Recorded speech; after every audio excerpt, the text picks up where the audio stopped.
live on episode 19 of the Trip Sitters podcast with your hosts, the Trip Keeper and Vivek. We got 19. 19, baby. Mm-hmm. 19 too much. No, I'm kidding. Uh, we need to do more. But now I'm like, I've been so busy with my job and everything, like, especially this week. Yeah, you were saying. Oh my god, dude, that's why we had to push it back. I didn't even get home till 7:30 last night. Yeah, I bet you were absolutely pooped. Yeah, I was dead. I had Burger King. I was eating that in the parking lot. That was nice. I like Burger King a lot. That's probably my favorite fast food restaurant, if I gotta be honest. Right, shit's all over McDonald's. Like I say, I don't really have fast food very often, but if I'm going to, it'll be that. It's definitely better quality, better quality poison, basically. Yeah. But it's pretty tasty poison. Yeah, I gotta indulge in it a couple times, just for, you only live once. Fuck it. Yeah, that's what I did when I was down in London the other day. I was I was like, look, right, I'm in London. Okay, it cost me like 125 quid to get down on the train, which is just ridiculous. So I was like, you know what, whatever. Let's live it up. Let's live it up like the neurotypical crypto millionaires. So we'll go into like these crazy bars. Went to like the Alchemist. I was ordering like White Russians and Bloody Marys and that. And I was just like spending so much money, and it's so bad. But I was like, you know what, I'm never coming here ever again. I may as well live it up. Why not? Eating like crazy food like fucking Scottish eel, just crazy ass shit. Which to be honest, it wasn't. It didn't even taste that nice. It's just when you're down in London, everything costs so much. Like a bottle of beer that was like this big, it's like not even. It's like 330 milliliters. It's not even a pint. It costs £7.50, whereas up here it only costs like, I don't know, like £3. So everything's over double price down there. It's basically a different country. It's fucking ridiculous. Was there any fucking stabbings? Not that I know of. That was in the back of my mind. But we were in Canary Wharf, the hotel next to the. If nobody knows, I'll just in brief. I went down to the Alex Gray Illusionaries Entheon psychedelic digital art exhibit. What a mouthful that was. Alex Gray, if you don't know him, he's the most famous psychedelic artist. If you don't know, get to know. If you'd like Tool, the band Tool, he famously does the artwork for all of their albums, and he's engineered this exhibit with many other like digital artists. And I went down there with Space Nymph, who we interviewed in the Trip Sitters podcast episode 8. So that was a very cool experience meeting her. First time I've ever met a fellow content creator. IRL, we had a great time, good laughs, dissected consciousness, as we do, and at this event, which was like, I guess the whole point of the event was to replicate the feeling of being on psychedelics in a sober state, and let me tell you, it fucking definitely worked. So we were in the fancy part of London, so there was no stabbings. There was somewhere that I didn't see. There's always stabbings. Yeah, so that Alex Gray Museum, that looked fucking sweet. Were you doing anything when you were there? I forgot. I think you said you were sober. Yeah, it was unbelievable. What was? Like when you went to the museum? I think you just cut out there. What were you saying? What were you were sober, right, when you went to the museum? Yes. They were on 2CB. Yes, I was in a normal state of consciousness. I'll just say that. Whatever my normal state of consciousness is, it's probably not normal. I'm on psychedelics all the time, basically. There's a great quote by that guy. I can't remember what it's called. He's a psychedelic philosopher, and they ask him, "Are you on psychedelics right now?" And he says, "I am psychedelic." So that's my response to that question. I am Very psychedelics. Vague. Yes. But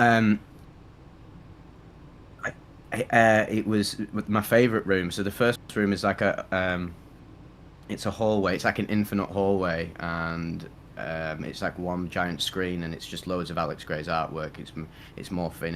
It's fractalizing into different pieces of artwork. That was absolutely amazing. I thought that was the whole event, and then it started repeating, and I turned to Space Nymph and I was like, I swear this is repeating. And she was like, oh, there's like three more rooms to go to. And I was like, yes, what a fucking buzz. It was like, that's great. Going to the next room, it's more of like Alex Gray's sort of his regular artwork. There's a TV screen. He talks about like the creative process of making psychedelic art and what he's trying to invoke. It's very profound. And then the next room after that is it's just one like another sort of glass pane, and it's just a person, and he's transfiguring between different figures like Buddha, Jesus, and all these like deities and stuff. That was really profound. And then the last room, this is my favorite room. There was like a 3D sculpture of the Godhead, the head with all the eyes. That's like sort of the infinite head, and there was these lights being projected on it, and it was just morphing through so many different visuals. It was just absolutely mesmerizing. But on the floor, there was like this black sand and these pebbles, so it was like a sensory overload room in the best possible way. And you all sat there and meditated, and you pick up this black sand, and it's falling through your fingertips. That was so cool. Man, well, I bet you a lot of people were tripping. I know, it's awesome. Oh yes, definitely. I saw two lads, and I gave them the look, and they gave me the look back. So they knew. They knew. They knew. They know about it. By the end of it, I spoke to them. They do, great place. No, really, it's the best. And at the end of it, I spoke to the two people who were at the reception, and I just had to go up to him, shake the hand. I was like, "Can I just say that was literally one of like no word of a lie?"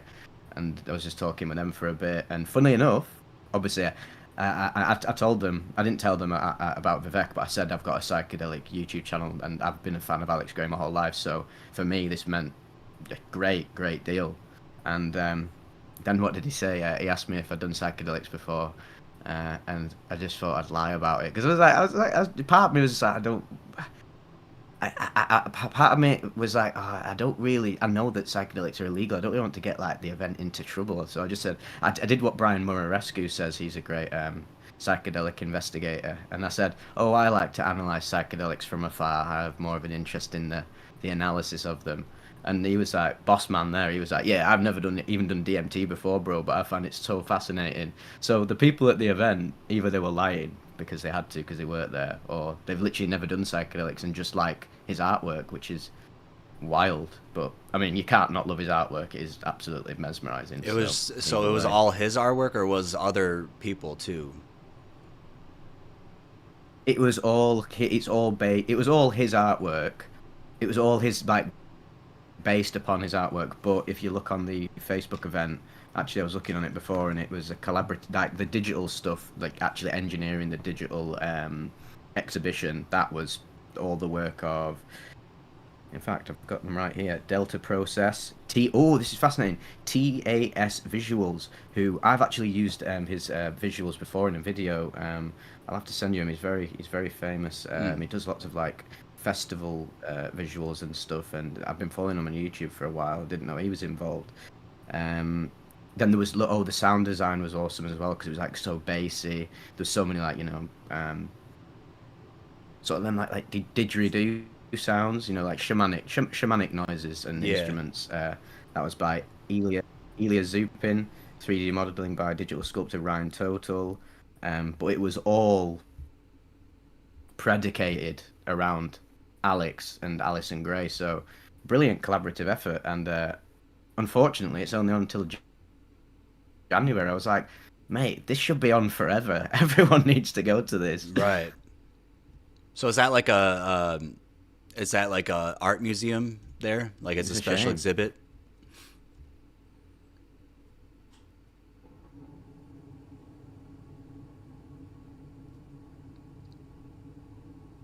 I think you just died again. Oh, is it at like a art museum? Is it like a special exhibit at an art museum? It's so in Canary Wharf, which is sort of like the business sector of London, which was a very bizarre place for it to be. It was so funny that you go to like this really profound like psychedelic art exhibit, and you walk out and you're back into like late stage capitalist materialism. That's quite funny. It's just called like Illusionaries, and I think maybe it's like.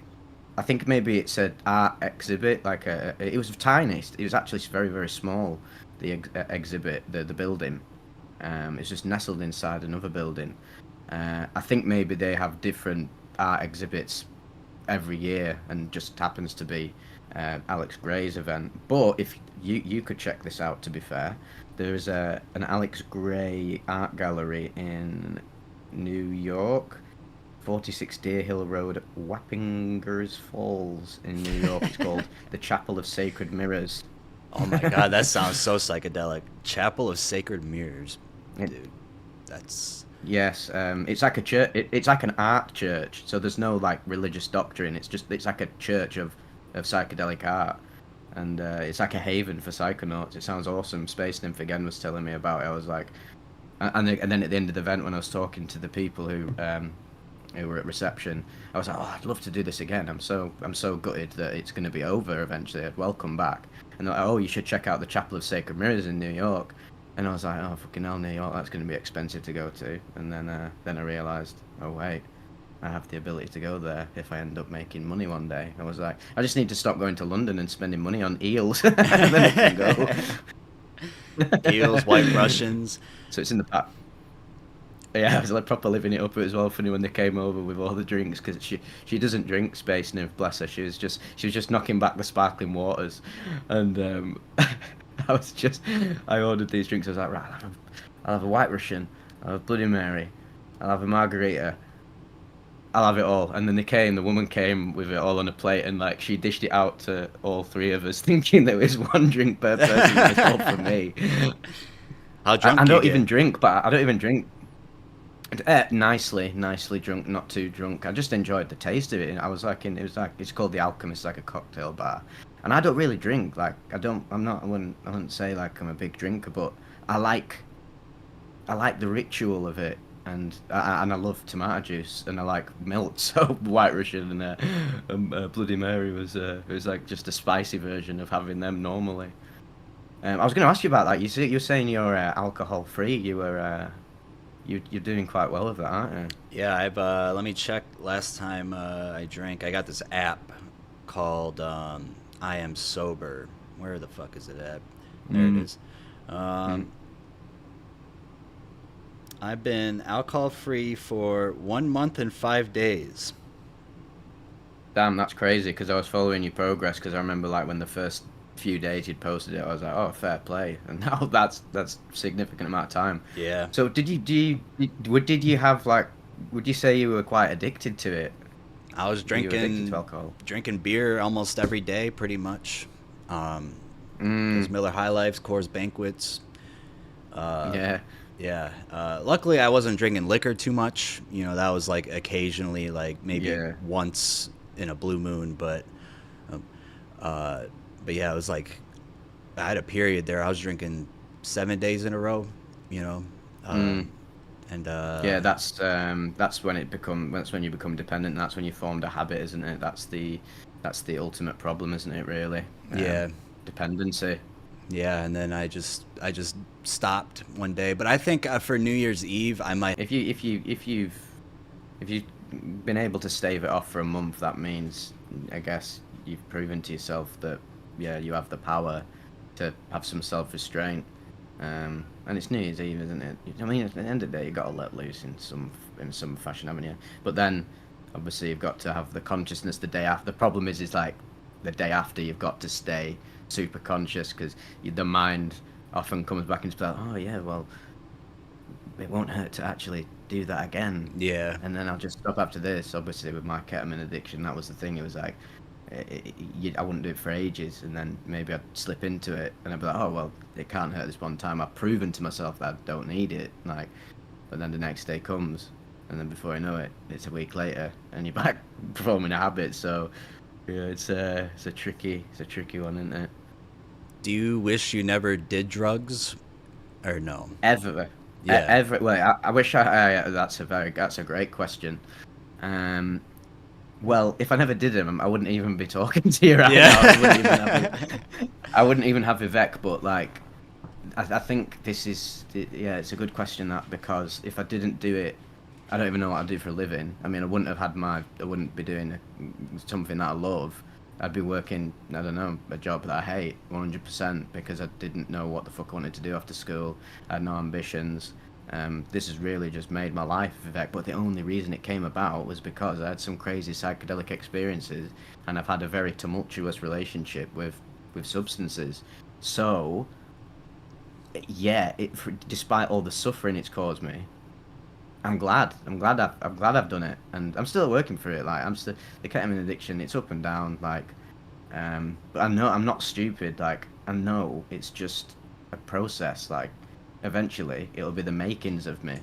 You just got sometimes to have a really successful life. I mean, look at all the most successful people. Not like surface level successful people who like, I don't know, fucking go gambling one day and they win $5 million. I don't think that's success. That's luck. Yeah. Success is like suffering for a deeper life, and like so in a sense, yeah, I'm glad I did it. But it just in terms of if we isolate that question, like do I wish I ever did ketamine ever? I'd have to say yes, because in a sense, the battle, reflect on it, you're like, fuck me, thanks for the suffering because it helped me grow. But in the moment, it's not nice because it's suffering. It's not supposed to be nice, is it? But in the grand scheme of things, every single time I've suffered, it's always been for. I've always like integrated it. So yeah, in a long-winded sense, yes, I'm glad I did the drug. Yeah, me too. I don't think I'd be as creative as as successful.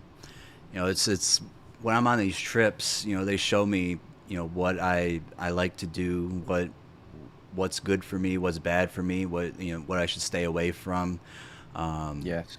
you know, I haven't said it yet, but I'm tripping right now on Keep tripping. Paniolus cyanescens. I wanted to get rid of it, so I did the other half.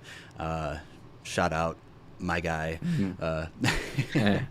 uh, The thing is, I think I've always been like apprehensive about saying if I'm on something or whatever. I mean, I've not been on anything for any of these podcasts, but I just thought it was like, what, fucking hell, Joe Rogan has this platform for fucking millions of people and that. He's literally on shrooms like openly. Like I remember that Post Malone one he did years ago. But like they clearly like they don't even hide the fact. They even say like, yeah, we just took shrooms before this podcast.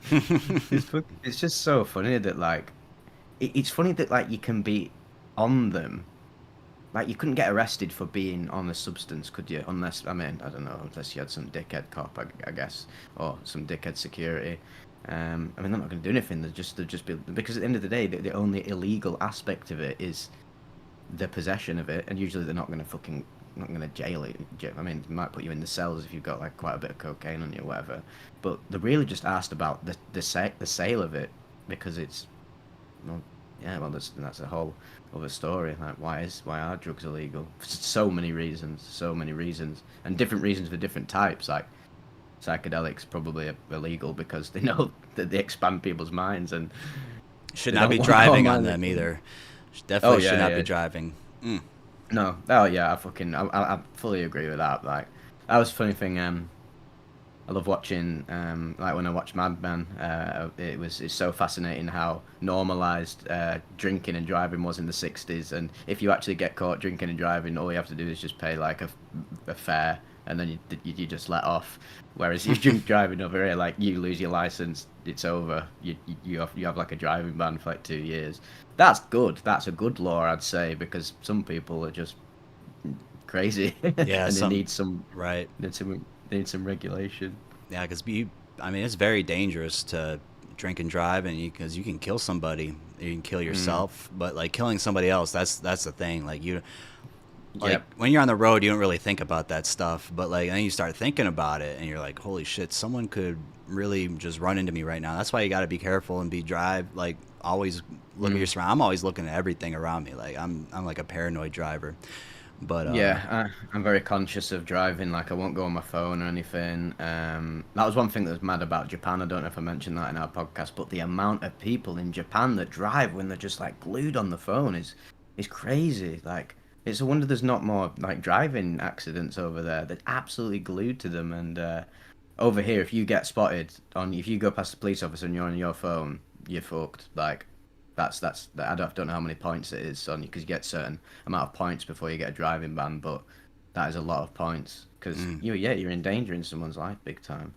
Someone just mentioned on the chat, Thailand will arrest you just for having it in your system, and that's true. Like they're seriously against any form of drug use. Like, I swear there's like death penalties in certain East Asian countries. it's crazy.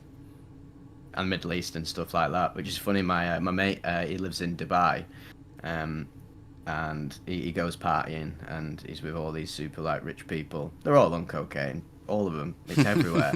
It's funny. It's funny because if you got caught with it, you're absolutely fucked. Like, you could have your hands chopped off. I don't know if that's true, but they'll definitely do something bad. They'll definitely do something bad to you if you're on it over there. Yeah, I'm glad I don't like cocaine. I'm glad that like it just didn't mix well with me because Same. it sounds like a terrible addiction to have. Like my one friend got addicted to it. He was like, you could just see the pain that he suffered through it. Like it's and it takes a lot of money from you. That shit's expensive. Oh, it's so expensive. Yeah, there's a huge cocaine problem in the UK. It's everywhere. Loads of my mates have suffered with it. It's so normalized. It's so normalized. Like, every Tuesday I go to the pool nights where there's like, just in the little town I live, there's like these pool leagues between all the pubs, and you go there and there's these like 40, 50, 60-year-old men, and like they come out the toilet, they're going like they're sniffed up and everything, and like 60, they've been doing it for like God knows how many years, and I'm like, it's crazy. It's honestly a wonder they're alive. And it's just so normalised to do that on a Tuesday when you've got work the day after, and we know that mixing cocaine with alcohol makes cocaethylene, which is like even more toxic to your liver. So no matter how lucky you've got at that age, these old men sniffing coke at 60, it will be the undoing of them eventually. It's just how lucky do you get? Because eventually you're going to get unlucky. One day your body will just fail. It's crazy how much your body can keep up though. Like, with the with my kratom addiction, like I didn't have any problems with my liver, but it could cause a lot of issues with it. And then the drinking with it, then I would like to drink on an empty stomach too, so I can get more drunk. And then with my when I would take my medication, my antidepressants and antipsychotics, like off of my shit right now, I'm only taking. Today I only took a 2 milligram Abilify, and after like I'd say 2 weeks, I'm gonna be done taking that. I'm just gonna be on Auvelity, the DXM and Wellbutrin combination medication. I just picked that up today because I just want to be on one thing. I don't want to be on a lot of stuff. Yeah, that's a lot of chemicals coursing through your brain, and it's concerning, isn't it? Yeah, they just stack it on you, and my psychiatrist knows that it's a lot. That's why I'm like, that's why I'm getting off of it. She doesn't want to prescribe me all that stuff, but no. Yeah, it's yeah. So it's DXM. It's DXM mixed with something. This drug. Bupropion, yeah, DXM bupropion. It's working really well too. Like it's really, it's crazy. I did a whole video on my second channel. I talked about it for like 30 minutes. Shit's insane. That's why I'm looking forward to the future. See what else they could do. Maybe they can do like Benadryl and Zoloft combination. No, that sounds horrifying. Oh my god. Yeah. I just did a video on Brugmansia, and so many people commented saying like, "This totally doesn't exist. You're just making stuff up now." And I was like, "Mate, just type it in." And what's funny is I do all these commentary sections. Like, my commentary sections are now, they're now a fixture of the reports. And so it's like, if you actually want to find out what it is, I eventually end up telling you. But I guess the attention span of most YouTube commenters is like Oh, it's less than a goldfish. This this title, they're like, no, it's like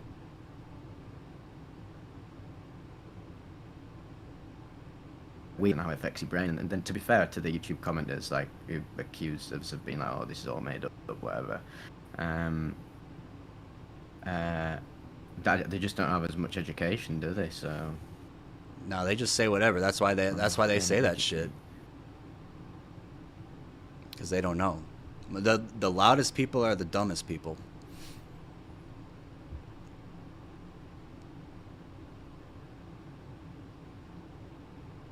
hello, Yo. am I dead? Have I died? No, you're there. Hmm. I think we've got some serious lag going on. Yeah. Can you hear me? I can hear you. Yeah, my video's gone off on the live screen, but it doesn't matter. They don't need to I see think me it's been. after I this. think it's been like that. Yeah, I think it's been like that the whole stream. I don't know why it's doing that. Oh no, I'm back. Should be I'm back. showing you. I'm back. Oh, okay. And we're back. uh, What else has been going on? Oh, I went to see the. Did I tell you I went to see The Substance again? oh, you did? Yes, I did. It's the first time I've ever actually been to watch a film that's still playing in cinemas. Again, like I usually watch a film and then wait for it to come out on streaming and and watch it. And I went to watch it again and loved it. Loved it just as much. Didn't love it more. I loved it just as much, and I was like, I mean, I'd loved it anyway. It's a fucking absolutely amazing movie. Um, yeah, it is. It's the best movie I've seen all year by far. It's the best body horror film in. I don't even know how long there's been since there's been like a Cronenberg or uh, Carpenter type body horror film. So it's exceptional, and there's so many ways to read into it as well. I'm looking forward to seeing what she does again, because she's a female director as well. I think that's awesome. Yeah. You see, it got nominated for Golden Globes too. Which means it inevitably will get nominated for an Oscar. The pressure on the Academy to Yeah. nominate it Oh my god. is unfathomable. That- That is amazing. That's crazy. Like it deserves it so much though. It's like it. I was for like I don't know how many straight weeks though. Like going and checking Letterbox, it was always the number one movie on there, popular. And then you search it up on Google. It says like the most popular searched up horror film. It's just like everyone's watching it now. Like it started off slow, like and then it's just like it just word of mouth got it to where Yeah. it is. Yeah, I saw it twice, and I can't wait to see it again. Yeah, it's still in the top 10 on Letterboxd in terms of popularity. Damn. The average rating of it from all of my friends. I mean, so many of the people I follow on Letterboxd have rated it, and no one's rated it less than like 3.5 stars, which is like everyone agrees. Whether you loved it, whether you thought it was a masterpiece, you thought it was great, or you just thought it was good, nobody thought it was anything less than a solid film, which is very telling. It's like so hard to rate it a bad. Like it's like I can't. It's just there's so much stuff that's going on. Like if you guys haven't seen the movie yet, you guys got to see it. It's like it's amazing. But just there's so much going on with it. Like you're just glued to your screen, and like you just it's something you've never seen before. Well, you've seen like aspects of it and stuff, but like Yes. you never seen it like all put together like that into one thing. Like It's- it's a whole bunch of stuff mixed together. It's inspired, but it's not a rip-off. It's so unique. I mean, I mean, everything is inspired by something else.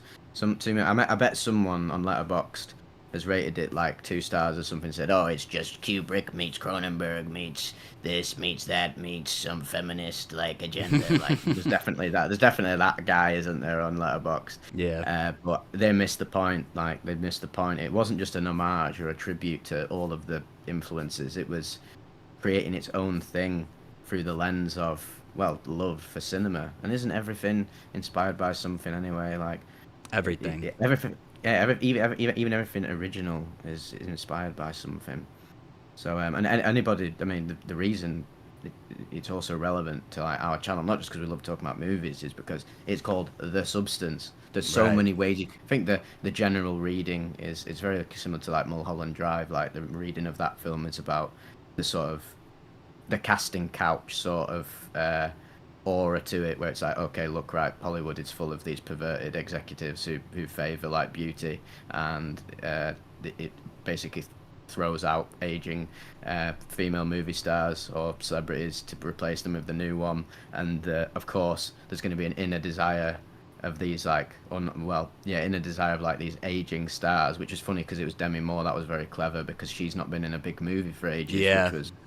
which is awesome because she's now in the biggest movie of the fucking year. So that was like that added to the meta commentary going on. But there was also a big commentary on, I'd say, even substance use, because she's addicted. She's not just addicted to like what the substance like does, like the effects of the substance in terms of a career. Like she's literally addicted to the substance, the drug, like because it's actually giving her a feeling, isn't it? Even because it's still technically her, isn't it? Not to spoil it all, because I don't think we should spoil it, but what it ends up giving her is the feeling that a drug gives you, and it's like escapism. But the more you try and escape reality, the more monstrous it gets, quite literally. Right. Yeah. That's a good way to put it. Like, probably the best way to put it. That's something, man. That movie was crazy. If They asked what movie, David says what movie, The Substance, and then Fourth Emperor, The Substance. Yes, it's got a very.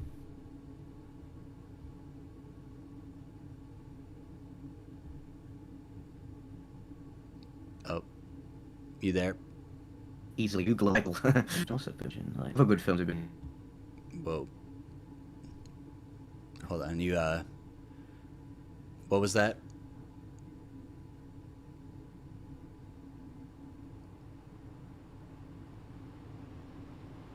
I think I've died again.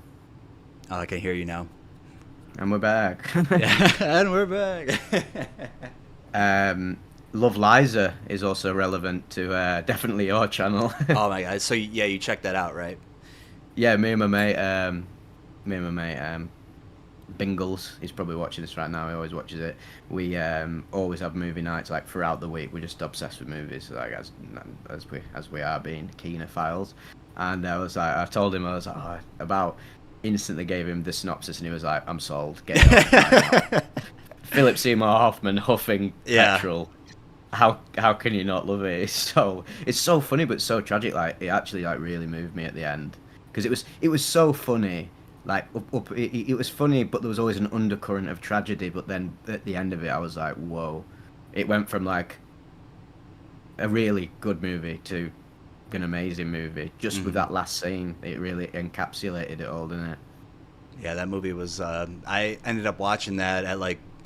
I was gonna watch like 10 minutes of it because I had to work the next day. Well, I was working. It was like 2 a.m, and I went on Amazon Prime because that's where it's at. And I watched it for 10 minutes. I'm like, okay, this movie is really fucking good. So I just kept watching. I watched it the whole night. I didn't even care if I had to work later. I had to get up in a couple hours. Like, yeah, that movie was. I want to like make a video on it for my channel because the gas huffing was the most popular video on my channel. And that's where I actually got the recommendation. I was looking at my comment section for that video, and someone commented about it, and I looked it up. I'm like, okay, I gotta watch this shit. How come I never even heard of this crap? It's so obscure that like super obscure. And Philip Seymour Hoffman is in my top 5 actors. So as soon as he said he was in that, I was like, whoa, I'm sold. He just plays. I love how he's like probably one of the only actors. I mean, he's got very versatile. He's played loads of different roles, but his most famous sort of typecast role is I am the lonely, depressed guy who can't talk to women and like struggles with relationships. Like I rewatched Synecdoche, New York again with my mate. God, such a good film that like it actually baffles me, that film, like the set design and everything. And like I love Charlie Kaufman, how he's again one of my favorite writers and directors. How he starts with a concept and it's really like basic in a sense, but the concept like never stops growing to the point where like the end of is like the final possible thing you could do with that concept, and that was literally Synecdoche, New York, wasn't it? Like the whole construction of New York in New York, right? It's so good.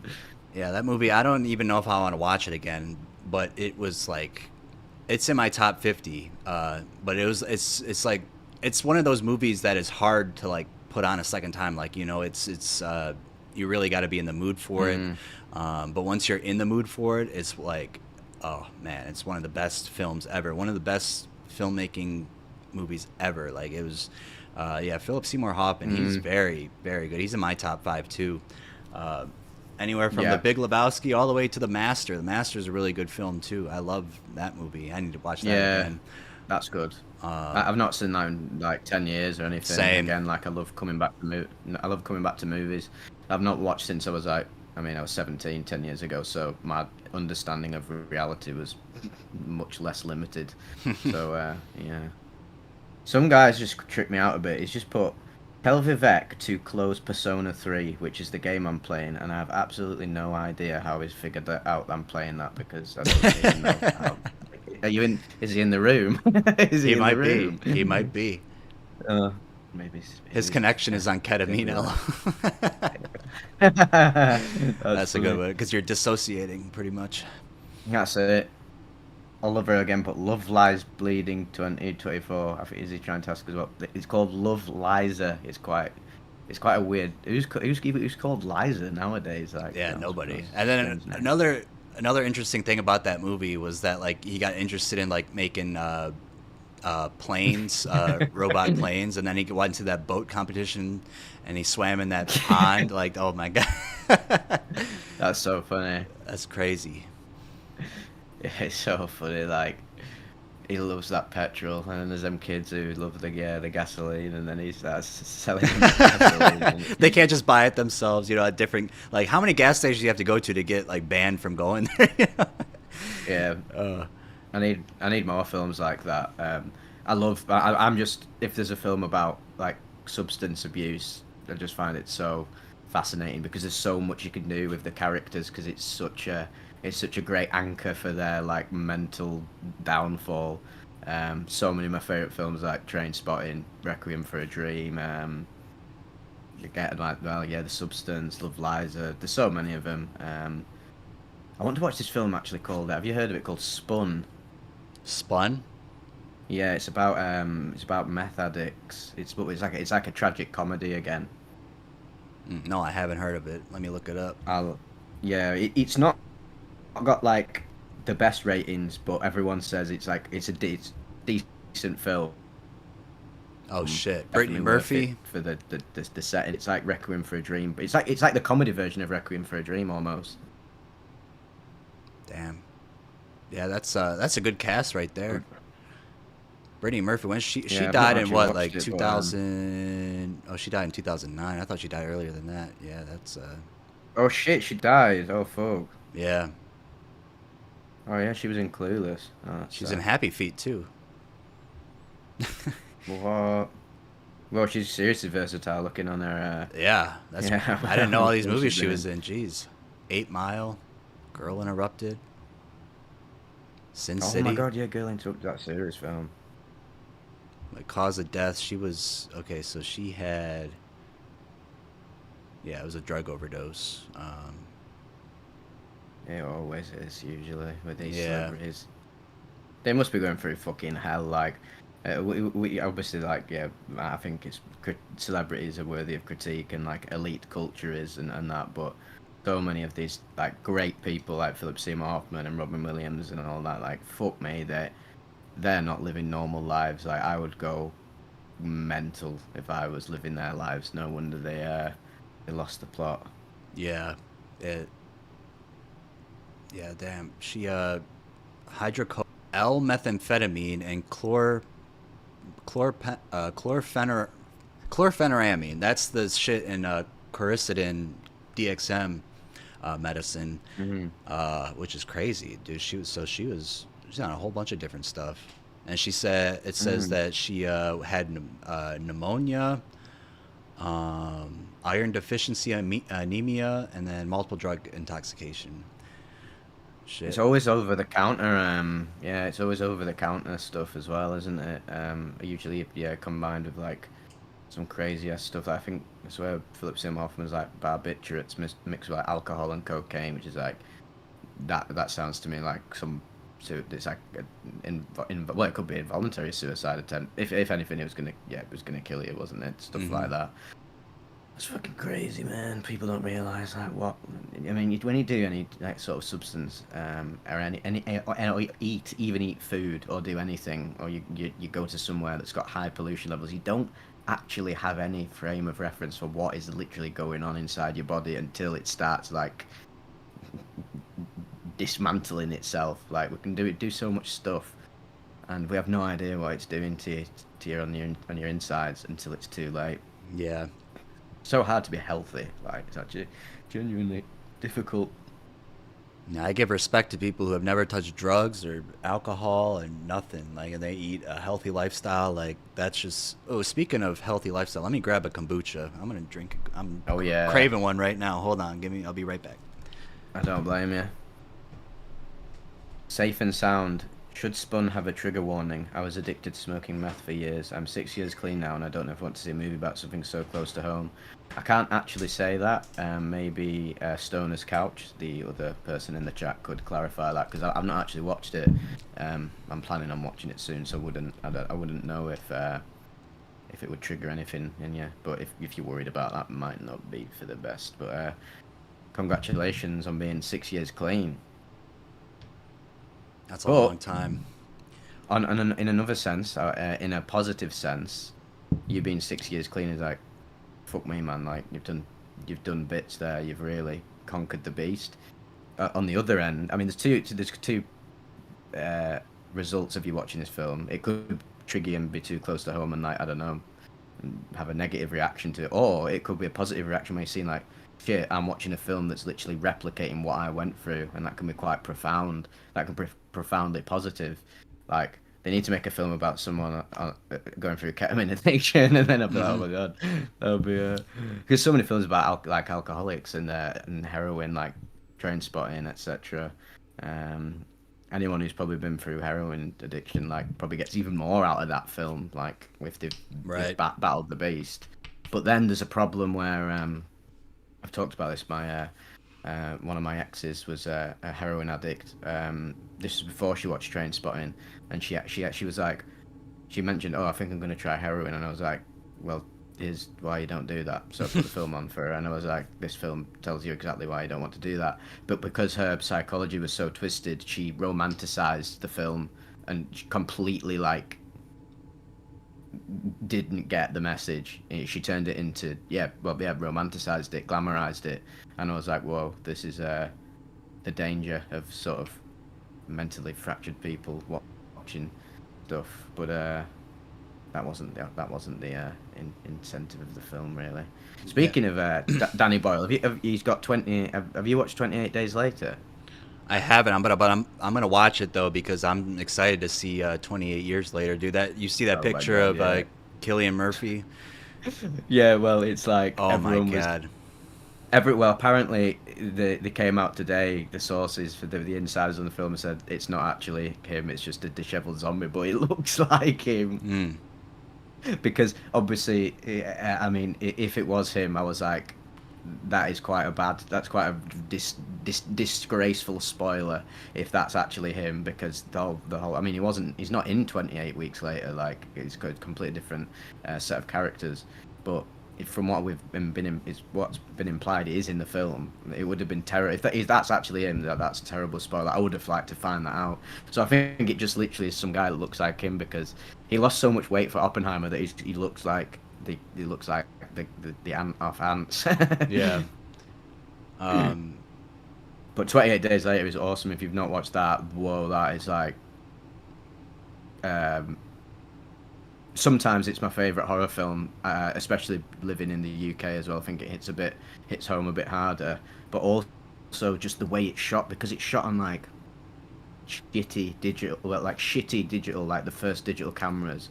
It feels super realistic. It's like you're watching CCTV footage of these events, but filmed like as an actual film. It's really hard to describe it. It makes it way more horrifying than like something overproduced. Yeah, definitely get on that. It's awesome, and it's got a great tune, that In the House in a Heartbeat. Fucking brilliant guitar riff. Yeah. Apparently, it's not on any streaming services. It's on Prime, but No, it's it's not not. available in my location. I don't think it's available on UK Prime. Sometimes I wonder like what the fuck's going on with these people. Like, what you see like these people who own the rights to this film. Like, okay, we've got this film coming out 28 years later.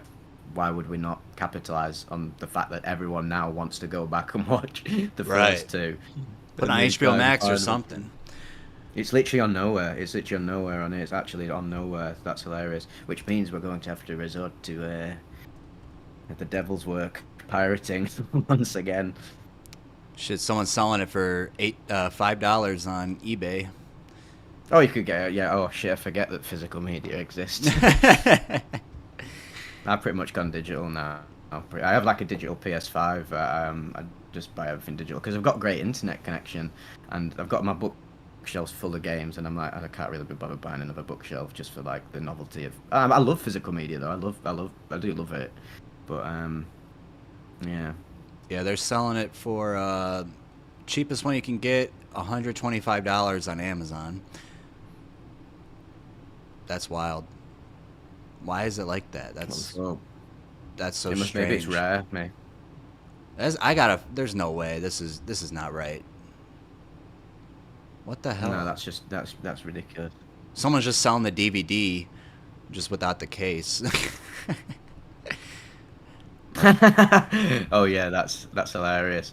Some people are just so obsessed with like putting things in the bookshelf. They will just do that. Like I used to be like that when I was younger when I collected games, and I just liked the look of. I loved collecting big box PC games, and even if the game wasn't in it, I wouldn't be bothered because I just was buying it for the artwork.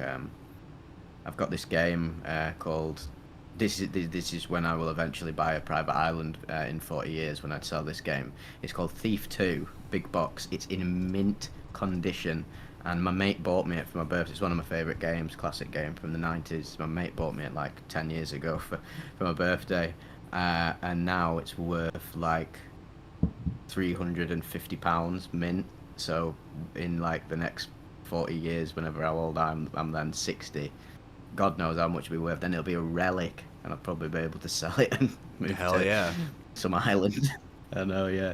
That's the beauty of collecting is if you don't cave in, because sometimes you cave in like, oh, I need some extra money. I'll sell this thing I've got that's worth like I don't know £100 on eBay. Just don't do it. Just hold on to it. It will be worth loads in the future.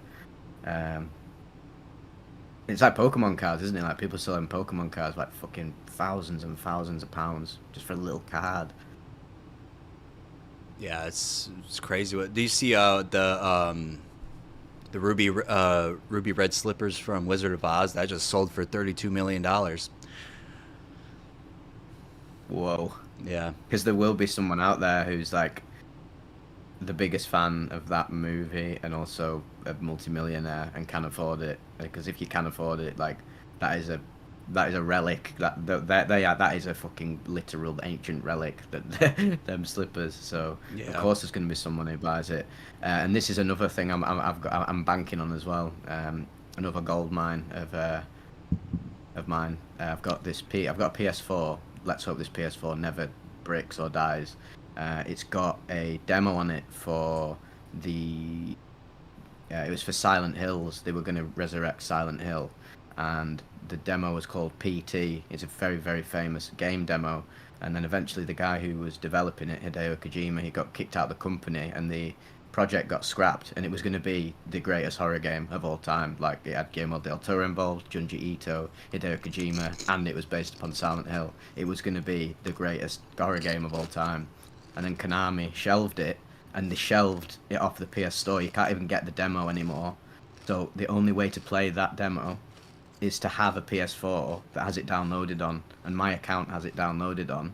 And PS4s are worth like I don't know. You can get them for like £80 nowadays. Hmm. My PS4 is worth £500. So Wow. I know, yeah. So in like 10, 20 years, that's gonna be worth a lot of money. So I just hope that the PS4 can survive that long. But I mean, I've got a fucking like Sega Genesis from like 1990. That still works. So it'll survive. As long It'll as you don't survive, like hopefully. piss on it or anything, should be good. Oh my god, that's actually so hilarious that you said that because one day my mate he was so pissed up he'd gone out drinking loads of beers. This is hilarious if some of my mates are listening to this because they know exactly what I'm talking about. He was so pissed up and like he blacked out drunk and he needed a piss and instead of going to the toilet he opened up his drawer with his PS4 in it and he pissed on his Oh PS4 my and broke god. it. So that's so funny you said uh, that. it's because The I thing the knew. alcohol makes you do. Yeah, it's because you knew you tapped into it. This are the So, things alcohol does to your brain. Don't be doing it, kids. right. I just I just found 28 Days Later on YouTube, actually, the full movie. So Oh right. you just watch it on there. And it's not in it's better watching it. I imagine obviously the quality of it will be like quite limited because I mean it's actually better to watch that film in like 480p because that was the actual like resolution it was filmed at 'cause it's so early on in like the 2000s. Yeah. It looks better the worse it looks like that'd look amazing on a CRT TV. Right. I'm excited to watch this movie because it's always been on my watch list. And now that 28 years later is coming out and they're filming that, did you see that on a iPhone 15 Pro Max? Yes, I did, and that trailer was awesome. It was a brilliant trailer. Looks like it's shot well, loads of good practical effects. It's intriguing because I mean, as having watched the first two films, it's like 28 years later since the original event. So it's like what's actually happened in that time frame as the virus spread around the world, what's gone on, and all this shit.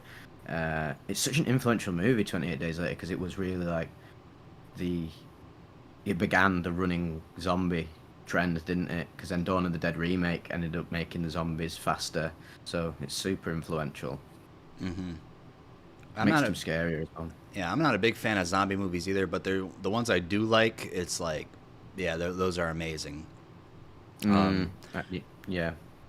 I also I got my tickets for Nosferatu on Christmas. Me and my friend are gonna go see it Yeah, Christmas yeah, Day. yeah. Yeah, I'm going to as well. I said to her, so obviously I'm moving out hopefully before Christmas, and obviously I'm going to come back for Christmas Day. But then I said to him, I was like, yeah, I won't be stopping the night because I will actually have to go and watch Nosferatu on day one because there's no way I can wait like a few days to watch that. Like, I'm absolutely gagging to watch that film. My most hyped film by far. Looks so good. Yeah, all the actors in it too, like, and then just seeing Willem Dafoe is, anything with him in it, just yeah, you got me. He's my favorite actor of all time, Willem Dafoe. I've Really? never seen him, but yeah, he's like he's solid favorite actor. Like Philip Seymour Hoffman, top five, whatever. And I could like say Brad Pitt and etc. But Willem Dafoe, I've literally every single thing I've seen him in, like even if it's like a mid film, he just makes it. He's just for me, he's the perfect actor. I remember I watched this. David Lynch is my favorite director, and it was so funny. The one David Lynch film I had not watched, Wild at Heart. I was making my way through all the Lynch films with my mate, and then as we were like marathoning him, I was like, "Oh, how brilliant would Willem Dafoe be in a David Lynch film? Because he's such like an eccentric person." And then Wild at Heart, what happens like an hour and 40 minutes in, he just pops up, and I'm like, "You've done it, Willem Dafoe. You are now my favorite actor because you're now in my favorite director's like film that I'd never watched." I was like, the universe loves loves life. Yeah. Just anyone who's just eccentric. I just love an eccentric actor. Is just a character actor. They're the best ones. Um, yeah, I'd like to see him. We've always liked to see him as a Joker, though. You know, that's the one role that he should have been at some point. That's Yeah, like an old Joker. Like they should like a much older Joker because Joaquin Phoenix he was good. Yeah, like I thought the Joker was decent film. But my favorite incarnations of the Joker is Mark Hamill on Batman the Animated Series, and of course Heath Ledger is just like legendary. yeah, And Jack Nicholson's good, but Jack Nicholson was I don't know. They're all different takes upon Batman, aren't they? Everyone gives their own different spin on it, but my favorite has always been the animated series because it's got that the gothic element to it, and that's what the Nolan films black is the way to. Well, for me, I know it's a modern, like a realistic take on Batman, but the Gotham just felt like it just felt like New York, and that's why I liked the Batman, the new one, because I was like, it's now back to the city. There's the seediness and even the Gothic architecture. Like, Yeah. that was sick. That. You still need to check out the Penguin though. That's Oh yeah, yeah. that was a great show. It's Tony Soprano, but he's a penguin. I'm all for it. But no, my mate's been bigging that up to me. He said to watch it. Yeah, no, it's actually they said it was it got the ending got the highest rated IMDb rating ever, but I checked and it was Breaking Bad's the Ozymandias. That one's 10 out of 10. There's 233,000 ratings, so It's probably the best episode. I mean, I have so many episodes of Breaking Bad are my favorite. There's too many great episodes to count. Ozymandias is we all know why Ozymandias is the highest rated, because it's the moment in it, the moment the whole show's like been building up towards, in a sense. Even in spite of the finale, it's like everything's been building up to that moment. Or even say it's almost like the downfall episode, isn't it? It's all been building up to that moment. I love The Fly. The Fly is one of my favorite episodes because there's so much, like, it's just so experimental. yeah. My favorite season of Breaking Bad is probably season 2, though, when it's all about, because the first season is about establishing like Jesse and Walter and them struggling with the meth business and doing the best to try and like make a name for themselves. And then the second one is like they sort of detach from that and they go back to like their lives, don't they? And that's why I liked it. Like, obviously just the stuff with Jane Margolis, that whole arc was just fucking phenomenal. Yeah. She's so hot. That black hair she's got. Oh, anyone with black hair. She's dreamy. She's in the new Sonic movie of all things. She Shit doesn't out. look. I was like, I'm definitely watching that. Yeah. Oh, it's so weird. I just saw it the other day. I was like, oh, Kristen Ritter. I was like, she looks familiar. And then I was like, oh my god, it's Jane Margolis, and she doesn't look a day over, like, I don't know how old she is. She must be like 40. I swear some of these celebrities, they're taking some de-aging chemicals or something. Right. Yeah, it's crazy. Fucking, who else? There's a movie, Sydney Sweeney and Ana de Armas. They're together in a movie. God. I gotta see that shit. That I don't think I could handle myself watching that, to be honest. Yeah. But I'd definitely like to watch it. Sydney Sweeney's like, I find it fascinating. Just like I love, like, I'm not obsessed with like celebrity culture. I'm definitely not obsessed with like reality TV, but I like observing like the celebrity zeitgeist going on. Who's the new heartthrob? Like, who's the male heartthrobs? Is like Timothy Chalamet and that I can't remember what he's called. The guy off Euphoria, and he was in what was it called? Saltburn as well. But then on the female side, it's like Anna Dama, Sydney Sweeney. Yeah, too many to count. How the hell the genetics on them is just Jesus. Right. You had some good genes. Yeah, that's why they're famous, you know. Yep. And And that's exactly why they get picked. Yeah. I And don't they're also good actors and actresses, but they want someone to look good. They're advertising tools as well. Right. That's why it's cool that we can be this, you know, we can be like small internet famous. We got our own thing going on here. I'm a niche internet micro celebrity. Mhm. Yeah, it's better. It's interesting how celebrity. I was actually reading the Wikipedia article the other day. It was like, I think it's called micro celebrities or something. It was quite fascinating. Yeah, an internet celebrity on Wikipedia. It's just fascinating. Just how the celebrity culture has changed. Where like most people nowadays, like young people, of course, everyone watches like films and like film stars and music artists are like the main celebrities really, but the more influential ones are people like well, fucking Mr. Beast, didn't it? Mr. Beast and like all the big YouTubers really. They probably affect people's consciousness more. And like Asmongold and all them people. Yeah, but I told myself I do not want to get like a million subscribers. Like I'll be grateful to get 200,000, even 500,000, but I don't want to be so big to the point where like everything I do, there's like a microscope on me. You know, I want to be able to live my Mm, life. Like I don't want a million subscribers, but I'm almost at yeah, 200,000, so that's pretty I was crazy. gonna. Yeah, I know. I was gonna say, yeah, but the thing is, you almost can't. It can't be stopped. The machine can't be stopped. If people want to give you that attention, then it's like, you just sort of just got to embrace it. But you'd obviously, yeah, I'm the same. I'd be happy with whatever. As long it keeps me going, like whatever I'm doing now. But yeah, what's gonna happen when the content we make is just getting like continuously more popular. It's not slowing down. Like some YouTubers are in niches that like just like a plateau.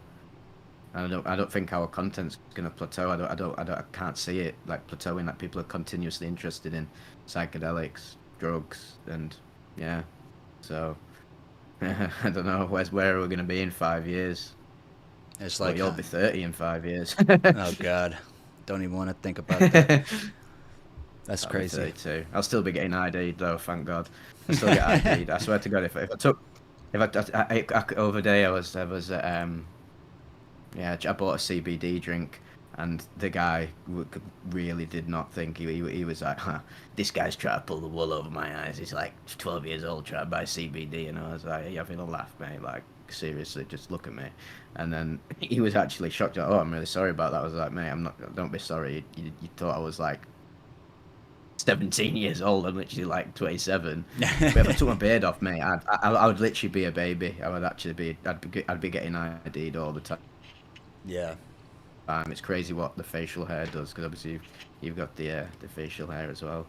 I haven't gotten ID'd in, well, I get ID'd from time to time, but like even when I was like 17 and going out places, like shit, they didn't ask for ID. Um, Mm. it's crazy. Yeah, I guess it was a blessing at that time, but now Oh it's just shit! like, Yeah, you have to be 21. yeah, 21 years old. That's so wild. That, Mm. Yeah, it's crazy in the UK. It's only 18. That's really quite young when you think about it. that's too young to drink alcohol. Like, I mean, you could be drinking it, of course, like at home, like your parents buy it for you, or something, you steal it. But just having it legalized at 18 years old, I think that's way too young. Yeah, in sixth form, which is like so because we don't have middle school. You have like our equivalent is like of elementary school. So it's primary school. So you're there for 6 years, and then you go into high school. So that's that. Then you go on there for another.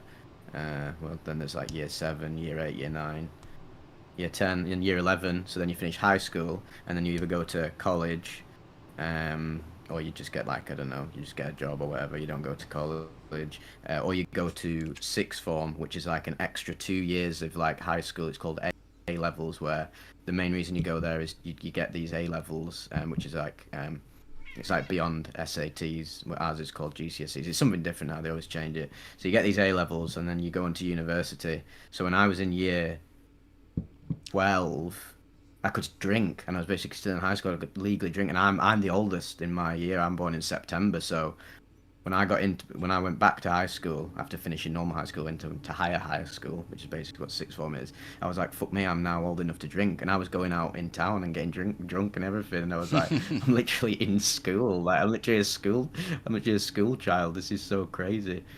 Uh, You ever bring alcohol but to had a lot of school? good parties though. No, I was very well behaved in school. I was always a very well behaved, to be honest.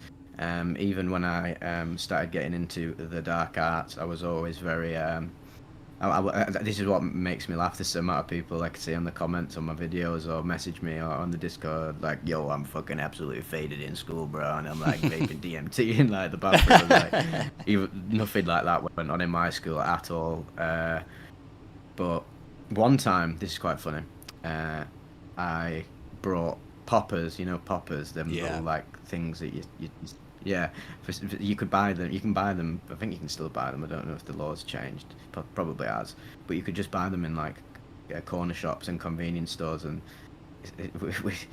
I had some poppers in my bag at school, and the teachers, for some reason, I'd knock about with a lot of like kids. Not well, they basically were kids in like the lower years, and they'd go. I used to smoke back then, like smoke cigarettes, and then I'd be smoking cigarettes with like the kids in year 10. They were only like 15. And I remember I walked to the shop with them, and they asked me to go into the shop to buy them some cigarettes, and I was like, no, I don't really want to do that.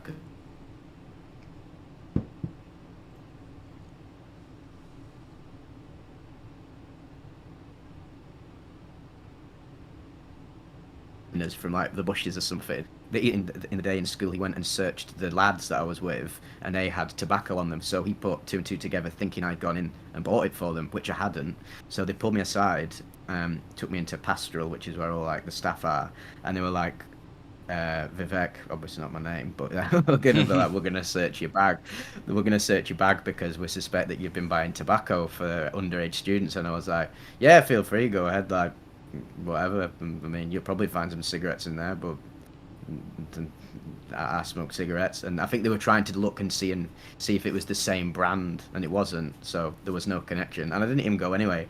But at the bottom of my bag, in like underneath all my schoolwork, was a vial of poppers that I forgot was there. So while they were searching the bag, I was like, oh shit, the poppers are in there. And that's literally a drug. If they literally find that, I'm screwed. And then they were just rooting through the bag. I was rooting through the bag, and I was just waiting and waiting and waiting for them to find the poppers.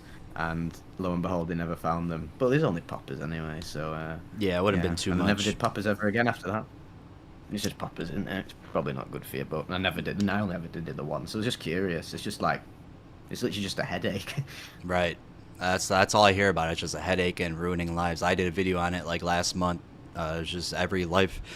There's a whole forum. People wrote stories how they ruined their lives, and I just read every single story that was on there. But it's crazy. I mean, any chemical, there's always someone to get addicted to it en masse. Someone just asked here, what is poppers? So poppers are alkyl nitrate. So when fumes from these substances are inhaled, they act as potent vasodilators, producing mild euphoria, warmth, and dizziness. And you can literally buy them over the counter. It's crazy. But they're mostly famous for in the homosexual community, right, because they infamously make your anus gape wider than usual. So if anyone's into gay sex, maybe.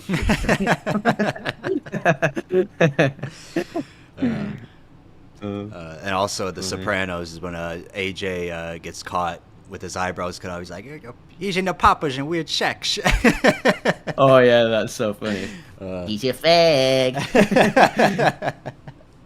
I was watching that scene again the other day, and the way before he says about that character who turns out to be a fag, the way the little analogous like sentences to infer about what he's on about is so funny. Like, it's actually such a good scene. Like, oh, I could rewatch that again. I could happily rewatch Sopranos right now.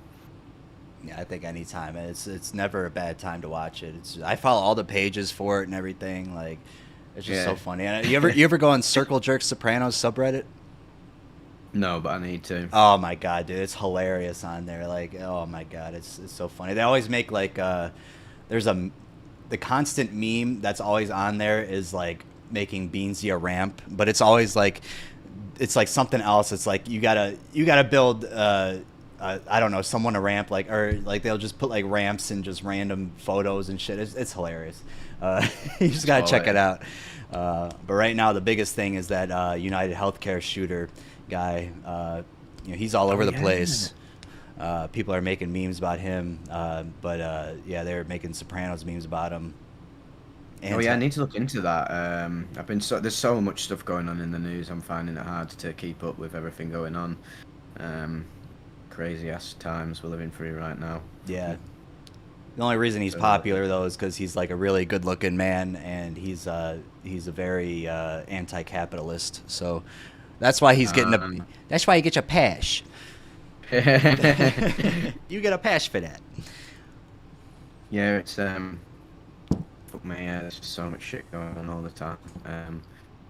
All the UFO news at the minute as well with the RAF. There's like these RAF bases across the country that are purported to be supplying, well, holding nuclear arsenal, and then there's been loads of drones that we don't know who's operating and operate like mechanically operating in ways that seem to be completely impossible. And some guy from the Pentagon over days, there's this hilarious interview with him where the reporters are asking like, "Is this a threat?" I was supposed to be worried. He's like, "No, it's completely fine. Don't worry about it." Then they're like, "But there's literally drones over like our military airspace, and like they can intercept it and do whatever they want." It's like it's completely fine. It's not nothing to worry about. And it's like they just it just must be NHI. It must be aliens. Like, because if it was the Chinese or the Russians, they'd be like, "This is a fucking serious issue, like serious issue." Because I messaged my mate in the RAF the other day, and I said to him, "I know you don't believe in aliens or whatever," but he's now starting to raise a few eyebrows. Because I said to him, I was like, "Look, right, mate, what's your opinion on these drones?" And I was like, "Being in the RAF, can you spill any beans?" And he was like, "There's some stuff I actually can't tell you, but I'll tell you one thing. We tried to shoot them down, and they were impenetrable." Damn. So that's like these fucking aliens, mate. That's crazy. Yeah, I no. know. But what would aliens want to do with us, though? You know, that's the real question. You know, why would they Mm, want to visit Earth? You know.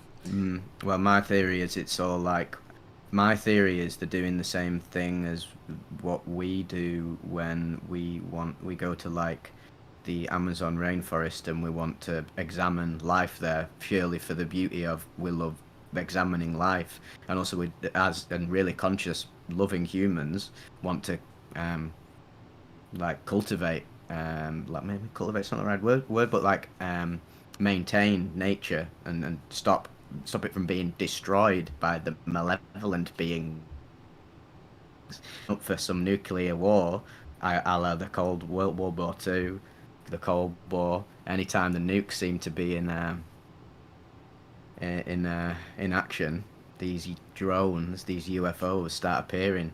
I feel like I don't know. Maybe life is like Star Trek. Maybe they are overseeing us for one day, thousands of years down the future. The aliens finally come down and like, you're finally ready to join the Galactic Federation. And there's actually loads of like species about. Or then the other theory is, are they us from the future? I have no idea. It could be all of them at once. Right. Aliens. You know, I want to know what they look like. I don't know Mm. if our minds will be It, able to comprehend it, but like, yeah. Uh, whew. I mean, the amount of people who see the grey is the most synonymous, and the grey looks so much like what these scientists theorize that humans would look like thousands and thousands and millions of years down the line, where we almost become like one like hive mind species. So maybe they are humans from the future that have developed time travel, and they've sort of made like a causal loop to go back to the past to ensure that humanity doesn't destroy itself because they literally are us. That's quite trippy. But then I Mm. think there's like other. I mean, if you go on all these alien subreddits, there's so many different types of aliens, and even on my channel when I talk about the alien abductions and UFO encounters, I mean, there's fucking loads of them. Look it up on the UFO Research Center. There's thousands and thousands of reports. And none of these people know each other. Of course, some of them are going to be bullshit, but like, there's a lot that describe these entities like there's like the mantids, like the mantis aliens, the insect aliens, and there's like the lizards, and then there's like then there's like the ones that look like us, the Pleiadians. They call them the Pleiadians. They're like Nordic aliens, and they're like super sexy, super buff, like Aryan race aliens. And I believe Travis Walton, probably the most famous abductee, or one of the most famous. There was a film about him called Fire in the Sky, Mm. and his his description, that film is actually like super sensationalized. It's like it makes the aliens out to be evil, which is quite funny because I mean they wanted to turn it into a Hollywood film, so whatever. Um, but what actually happened to him was he got abducted. He was just literally driving. He's like some sort of like redneck type character. Yeah, he was in like the western side of the US. He's driving about. UFO comes over, beams him up.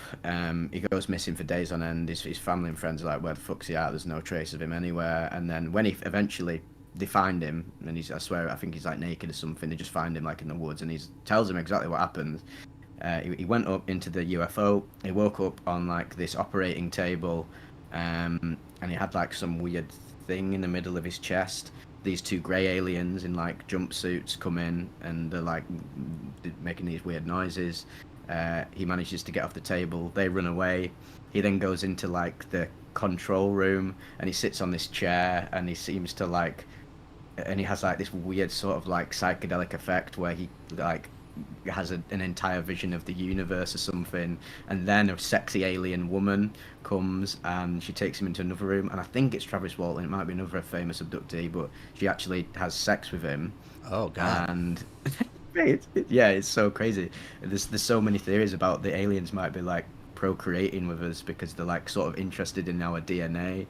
There's so many ways you can theorize it, but this is just what the guy said verbatim, and his story's never changed. And he didn't know about aliens, didn't believe in them, and then all of these abductee stories, like there's so many common threads between all of them, and none of them had any awareness of the other person's existence. And whether you want to say it's like the collective consciousness or whatever, that's what like Jung would say, I guess, where it's like it's almost in our subconscious. Like you might not have heard of it, you might not have looked it up yourself, but part of your consciousness knows about it. But then it's like, this is where it makes me think about like DMT. It's all it's all consciousness. It's like I don't think it is little like green aliens or whatever, and they're making some shit. I think it's some weird fucking trippy like dimensional weird shit going on.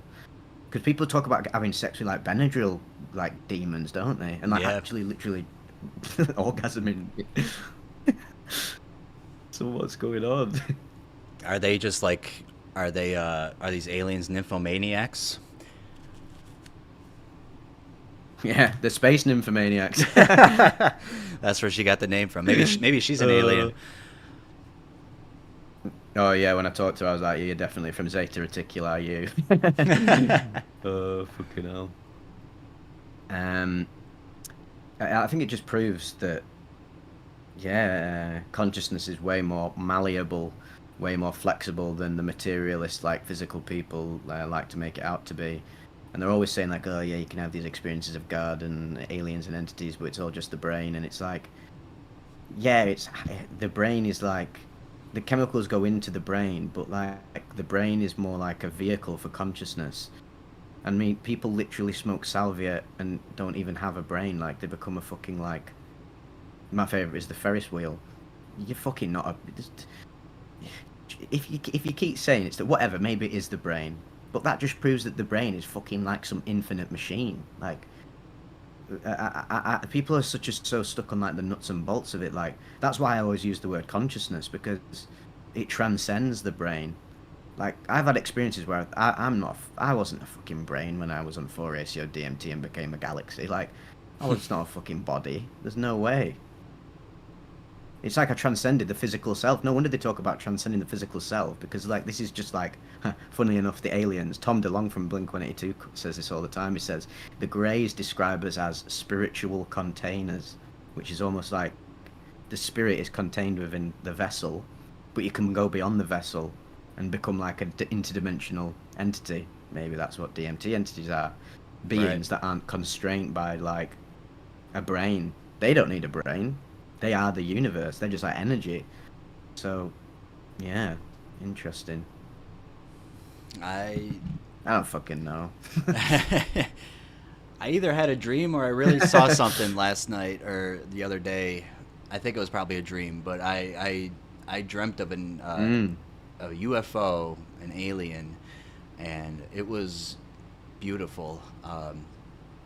Dreams, I think they're kind of connected with the alien life and stuff. I think dreams need to be dissected. I don't think they're just our brains coming up with just random things that we can just think of. But I think dreams, like, I mean, they mean something for sure. You know, they mean like you have a dream about, you know, what your insecurities are, or like what you're scared of, or just random stuff. But like, you know, just Mm. I think dreams, they can really show you what that life is about. Like, I don't know, man. I'm still hard on the shrooms right now. I don't even know what I'm talking about, but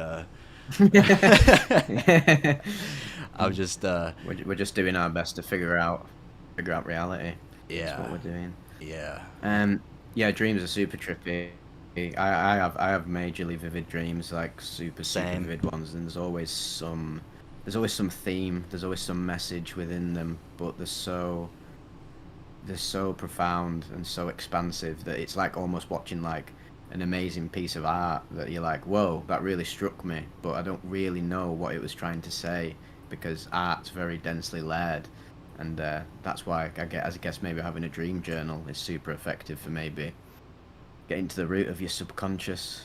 Obviously, there's a lot of fear in dreams, like what are nightmares? Oftentimes, I always have nightmares about like I used to have them about like zombie apocalypses when I was younger. I think I Mm. always had a fear of like I watched a lot of horror films when I was younger, and sometimes when you're young you think like, oh, I can handle all this, blah blah blah. I'm desensitized, but then I noticed a gradual fear of being like, oh shit, what if there is like some virus one day that gets released and then I actually do have to like survive? That would actually be terrifying. It wouldn't be fun at all. Like No. everyone always says, oh my god, it'd be so sick of zombie apocalypse. Like no, it wouldn't. Do you think that could happen one day? Really though. I don't think so, but who knows? I think we've got. I think there's worse things going on. But no, I was gonna say yeah, the nukes. But oh well, the aliens are making sure the nukes don't happen. So oh well. I just don't think we can. Everyone's so much. Everyone's just such a doomer at the minute. I just think like whatever. Everyone's like, no, there's literally no way we'll be able to survive. I was like, people have been saying this since the minute we stepped out of the fucking cave and like made a tribe. That's like, well, no way. There's no way the tribe can expand. And like, we just keep doing it. We just keep humans, as much as we like killing each other, we just cannot stop proliferating and working together somehow. Like, even through all the conflict. Right. I mean, we got through COVID. You know, that was pretty difficult. And then there's I don't know what's Mm. going on with this new virus that that's kind of close to me in Ohio. They had to like shut down the hospital because this person traveled to Congo in Africa, and they got some sort of Mm. virus and it was killing a lot of people over there. And they brought it over here. I don't know why you'd visit Congo, of out of all places, but um, yeah. So I don't know what the hell's going on with that. Hopefully that doesn't get anywhere farther than the hospital. Um, yeah, that's. Yeah. No, God, not another virus. That would be Mm. so mad if there's like, yeah, all these global tensions and then there's another pandemic on top of that. Oh It's like, God, fuck's sake. give me a break. There's never a break Mm, in yeah. life. It's always hard. Oh yeah, yeah. It's life is a non-stop series of challenges on the individual and the collective level. We're all just basically working through our shit, aren't we? Pretty much. Yeah, you're just going through it every And day. humanity's been doing it for a long time. Yeah, gone through a lot of worse stuff. It's That's what I was just, saying. Like, it's been way worse than this. I mean, shit. There's a Everyone time. always thinks what's happening. uh, What we're saying. Oh, I was saying like you know, there's like just imagine having your name being called on TV for a draft to go to war like that. That's pretty difficult. Like I don't like I'm Yeah, still that's at that ridiculous. age where I can still be called to be doing that. Hopefully, I turn 26 before that Mm, shit happens. But anyways, go on. mm. What is that the limit for the draft? 26. It's 25. Like, that's the cutoff age. So you know, I turn 26, I'll be fine. What? Yeah. I had no idea. That's actually mad. That's fucking hell. I feel well sorry for all these young folks. Yeah. It's. Do you have anything like that over there? Interestingly, last year, no, not last year, earlier this year, someone from like the Ministry of Defence said that we should have a draft, and everyone started shitting themselves in the UK. All young people, like, I'm not fucking getting drafted, me lad. I swear down, I'll just cut all my toes off so I can't go to war. And then the government had to reiterate that there is no law for a draft, there is no plan for a draft, and if there was ever some form of like global conflict, it would be like semi-voluntary, I guess. But people would be encouraged to get involved to protect the Western world. But who knows what's going to happen? Yeah. It's just the thing is the main worry, I guess, with the world now. Well, the thing going on now is if Russia takes Ukraine, Putin isn't going to stop. Like, I don't think he's not going to stop. He's probably going to go for the is it the Baltic states or the Balkans? Either one of them, the ones that are next to Russia. He's probably going to be like, you know what, I'm just going to go take them. Then what does China think? It's like, oh, Russia did pretty well getting Ukraine. Yeah. Let's start thinking about Taiwan. North Korea's like, oh, they're doing pretty well taking over the things that they've always wanted to take over. Maybe let's go down south to South Korea, and that's when stuff gets pretty serious, and that's when World War III basically starts, pretty much. So, if it happens, it happens. What can we do about it? I can't do anything about it. I've just got to It's not nice. It's not great. But what's the point of being a doomer about it? Like, it's just more energy. Right. If it happens, it happens. Like, there's nothing you can do about it. Yeah. No matter how much like protesting or whatever I do, like, it's fucking just gonna happen. Let the rest of humanity deal with shit. I'll try and help them out in my own little way by telling them about the psychedelics. Everyone just needs to drip out, man. Right. I think that would help everything. Like, if you give Putin some fucking shrooms, DMT, shit, we wouldn't hear a peep from him after that. He'd be like, well, what the fuck? Why am I even doing this in the first place? And yeah, you just he would have the most nightmarish trip ever, but it would be the most profound trip of all time, because he would have to reflect upon like his shadow. And that's the whole thing about psychedelics, and make you reflect on the shadow. That was why there's that funny AI video of Trump when he did ayahuasca, and he ended up like, he reflected on all of his like misdeeds and stuff, and then he became a shaman in that AI video. It's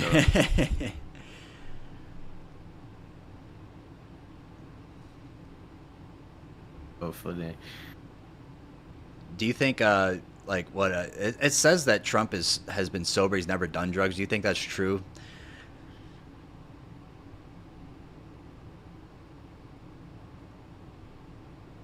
Oh, I think I've died again. Oh, you died. Can you hear me? And we're back. And we're back. Do you think... so it says that Trump has never done drugs before. Do you think that's true? Yeah, I watched that interview with him, and is it Theo Von? And I don't know, I just feel like him being a big businessman in the 80s... cocaine was absolutely rife. He looks like the sort of person cocaine was designed for.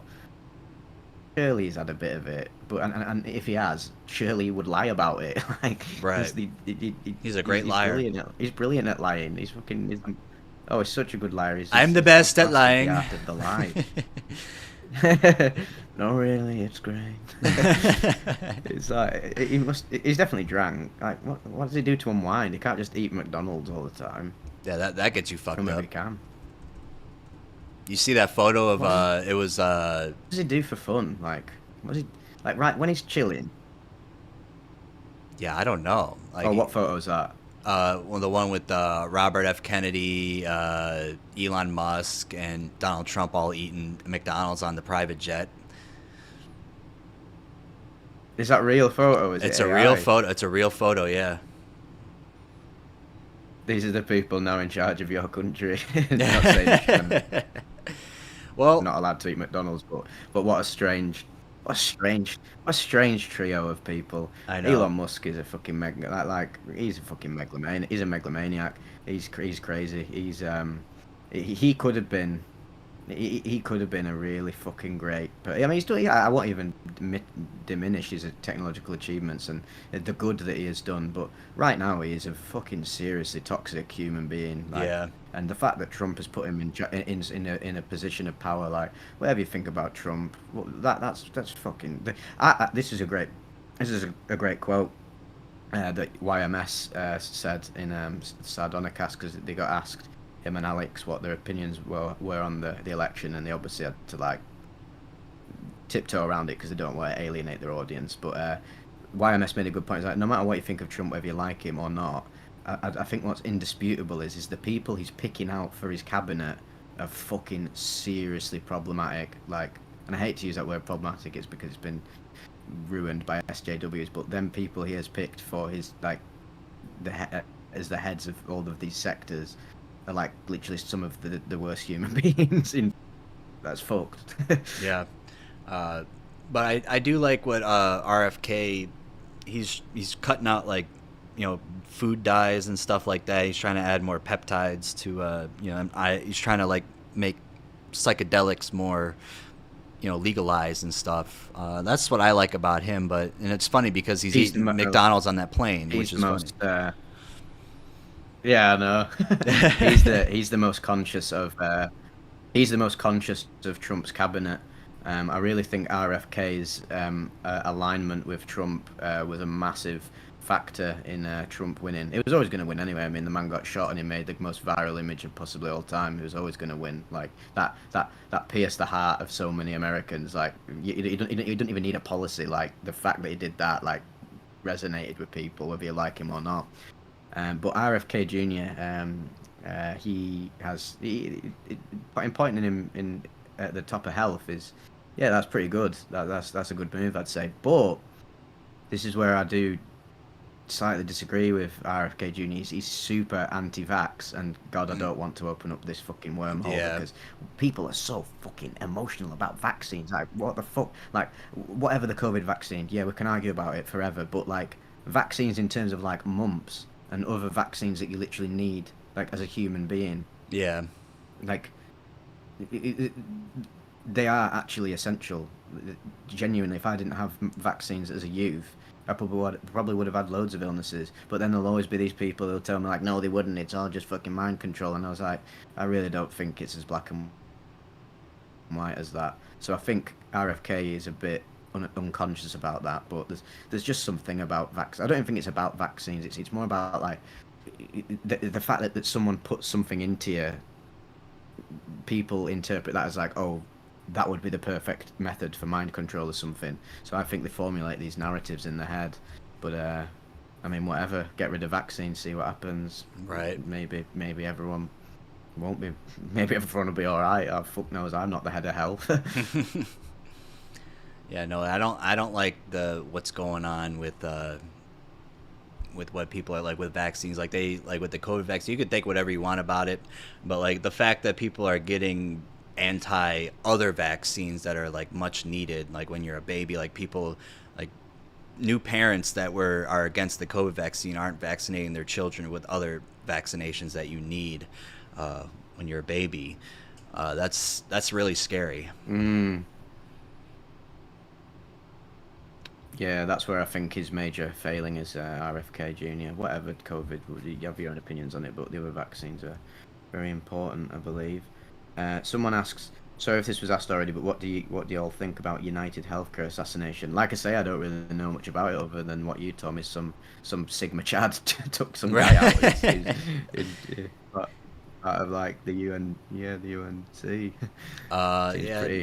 That's pretty crazy actually when you think about it. That's pretty full. I don't like how it's kind of getting popularized, because it's like you're kind of doing another Columbine, it's just like romanticizing a death. Like I get that the guy, he profited off of millions of people, but like, he's not like a Hitler or a Stalin or anything like that at that time. I don't think anyone like that deserves to die. Like, yes, he deserves to be like, get some karma coming his way, but to get shot like that and to be Yeah. romanticized in that way, like I don't like that at all. But people can believe whatever they Yeah. want. I don't care. It doesn't affect me. But it just at the end of the day, there's gonna be another CEO that takes People will over. literally believe. Yeah. People will literally believe whatever they want, and this is one of the things I think there's actually a problem with alternative media and alternative news is that like there's no like give BBC News and CNN and blah blah blah all the shit you want, but there's at least some like managerial quality to it. Not saying the people who are managing it are very conscious, they're probably not. I mean, a lot of them, they're definitely not, like Fox News and stuff. But alternative media, when people are like, oh, I get my news like from alternative sources, and you ask them what, and they're like, oh, well, Asmongold tells me what's going on, and he gives me his opinions. And it's like, mate, this is just some guy who barely knows anything about the world. He's just read stuff on Twitter and Reddit. He's formulated an opinion. He's formulated an opinion on it, and he's fed it to millions of people, and that's their news. Is that really better than the conventional news? They're probably both just as fucked as each other. Like, I feel like humans just no one knows what the truth is. Just so muddled. Like, I don't know what the fucking truth is anymore. I just live day by day, man. I don't watch Absolute truth news. from psychedelics, and then Yeah. are they absolute? I don't fucking. Basically, I don't know. No one knows anything. No. And everyone thinks they know everything, and that's the problem. Yeah, it's everyone's self-biased. Like I am as well. We all are. We're literally ourself. Like there's always going to be some degree of self-bias. It's like how aware are you of your own self-deceptions? I think someone's just asked the most important question here. Have you ever tried Genchem? uh, yeah, I've done it about how many times have I done it so far since 2023? I've done it about 50 times, I think. Yeah, that shit gets me so fucked up. Oh my god. Whew. And he'll do it another 50. Nothing can stop him. Right. Hop in the new year really quick. Is it is it actually is it actually real? Is it like is it or is it like one of them like pseudo rumor drugs like bananidine? Yeah, no, I think it they do like it definitely was tried in Africa or whatever, but I don't think it I don't know if it does anything for real That was like it. yeah, I don't know. It's kind of like an urban Yeah. legend a little bit. In the Fallout games, there's a drug called I believe it's Jet, and it's based upon, or if it's not based upon, they both had a similar idea. It's sort of like Genchem, where in the games in Fallout, like everyone's addicted to Jet, and it gives you like it's basically like an amphetamine, and people like shoot it. It's like an inhalant. And in Fallout 2, you go and find the guy. He's like this little Weasley, like nerdy, like spotty guy, and he's the guy who's invented Genchem. And you find out what it actually was, and it's actually cow dung or Brahmin dung. That's what the cows are called in Fallout. So the whole game, you're thinking like, oh, it's some super experimental drug and all this, and it's just literally like mutated cow shit in a vial that people are sucking on. But in the game, it gives you like fucking super speed abilities. It's all funny. Uh, what do you think of nootropics? Do you take you? I know you have a stack of them. What do you take? Yeah, I put my stack out the other day. My opinion on them is very. I'm mainly taking them to recover from my ketamine addiction through all the damage that it's done to my brain and my body. The main two that I take, the main three I take to mitigate the damage and just heal is NAC, which is really good for clearing out your liver. It's also good for diminishing cravings, according to studies. And the second one is huperazine A, which is good for rebuilding short-term memory. But I actually take loads of them. To be fair, I take fucking loads of like nootropics on the daily. I can't honestly say that like it's affected like my consciousness that much, but I feel like it's very dependent. It's very dependent on your relative situation. My I'd take loads like Hyperazine, lion's mane, ashwagandha.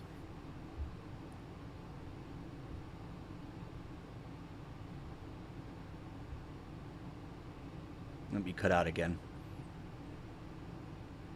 What were you saying? Were you saying that you take some Yeah, nootropics? I've been really experimenting. FL modafinil. Oh my god, that is something I took a lot of it, way more than your prescribed doses that you're supposed to take, Mm, and I was so focused and so energized, and I was so ready to do the day. Like, oh my god, mm, it was amazing. I got it from Umbrella Labs, but they've been out of stock for it for like a month now. I got it like right before they went out of stock, and I ordered some more off of Euro Nootropics. I got 10 grams of it, and then I mm, got PPAP HCl, which I hear that's another euphoric compound that you can take. I got a gram of that, mm, and that's coming. That should be coming this week, probably tomorrow or the next day. And I've been mm. taking phenylparacetam, NSI 189, Nugludol, uh, Lion's Mane, of course. Mm. What Yeah, else is there? popular one. Yeah, there's F-Eladrafinil. I just finished that today. I don't know. Ever since I started taking nootropics, like my life has been better. I don't know. I don't take Mm. them every day, but like, I just feel a difference. I don't. It's like subtle, but like it's there. You know. Yeah, that's it. It's not going to be like a conventional drug. I think people misunderstand it. It's going to have very subtle effects, and to be fair, I've noticed my concentration, which was absolutely fried from abusing ket, as my concentration's much better. My short-term memory's better. When I'm watching shows, like I've noticed that I can actually narrative together, which from ket, which it was really fucking my short-term memory. The huperazine A is really sorting that out. But then I've got loads of others like L-tyrosine, L-theanine, loads of other ones like Uridine and others. I basically just looked up all the best. I looked up like ketamine supplement nootropic recoveries methods, and all of these came up. And magnesium, which actually has been helping me sleep much better. Obviously, I've talked about I have like really bad insomnia, and magnesium really seems to help. I don't know how it helps, but apparently it does. So If you want a big good up sleeping, magnesium. yeah, if you want a good sleeping medication, get Doxepin. Ask your doctor for that. It is very strong. Oh my god! And you take a lot of it, Mm, it feels like a Xanax, but it's still a lot mm, different. Like you don't feel euphoric from it, but like you just feel no. you get really tired. But the only problem is that you feel groggy a little bit the next day, but sometimes you don't.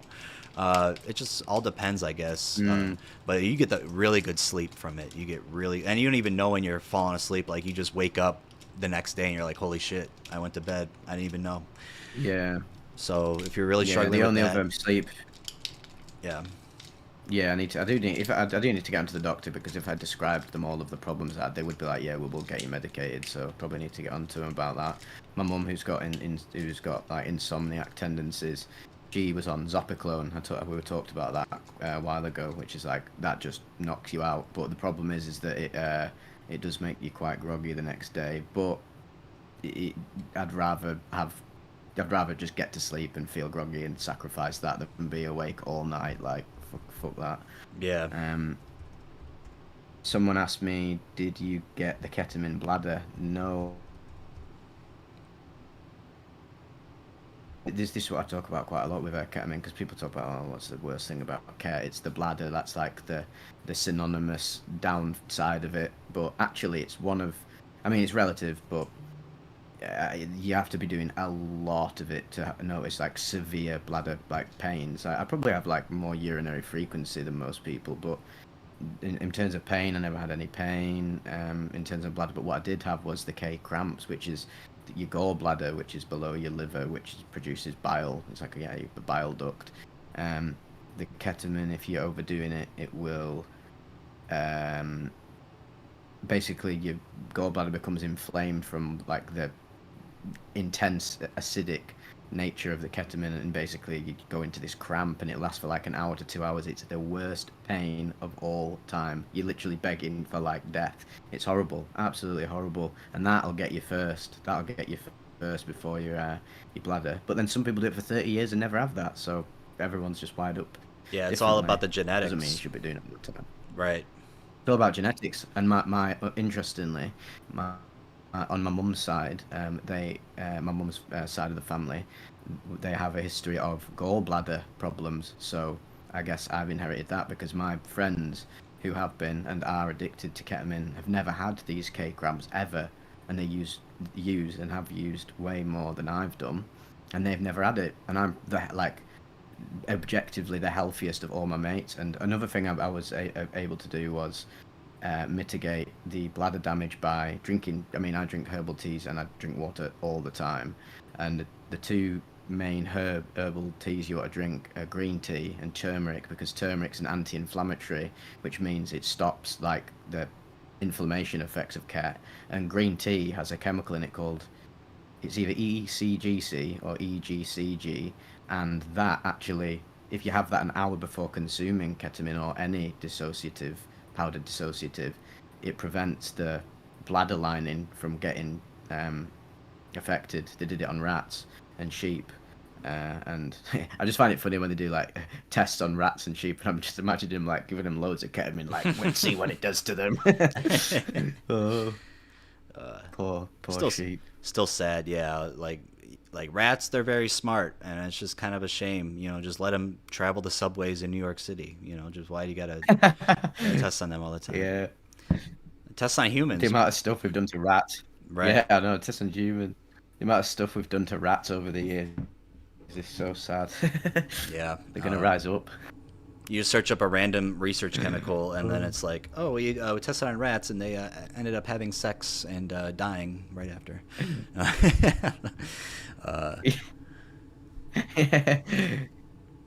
Well, that's how they got the idea of the pineal gland in humans producing DMT, was just from like testing it and doing some, I don't know whether they did to a rat, but they figured it out that the rat produces DMT in its pineal gland. And so, oh, well, a rat's got a brain and a human's got a brain, so DMT must be in the pineal gland. But yeah, it's a constant debate. I hate to end things short here, but I ordered food, and it came way quicker than I thought it was going to. I think. I mean, it's almost like 1 a.m. here, to be fair. So. Yeah, for you, it's we've been on for 2 hours now, so yeah, I think it was. Anything else you want to say before we go? Good to get back into the swing of things. We should do these a bit more regularly, because obviously it's been 2 months. That's just flown by crazy. Right. Loads of stuff's happening. I'll probably be quite busy moving into my new house if I get that next week. But for Vivek fans, please look forward to me reviewing the Alex Gray event. I've yet to actually talk about it. I didn't get any footage. I went down there on my GoPro. I charged it and everything. Got down there and it was on 10%. I was like, and I took that as a sign from the universe being like, just go to the event and absorb it. Right. Forget about the footage. And I was just so I'm actually going to just review it based upon my experience, and because I don't want to spoil it, because I feel like almost taking the footage of it almost spoils it in a sense, because some people are like, oh well, I've seen footage of it, I don't need to go. I was like, no, I actually want to like promote it, so look forward to me talking about that. Yeah. If you're on the Vivek hype. Shit. Be on the lookout for watch that. Go watch it. It's on Wellbutrin. Crazy story. We will see you guys next time. Yeah, I'll go listen to that. Yeah. All right, guys. We will see you hopefully in a couple weeks. Adios, amigos.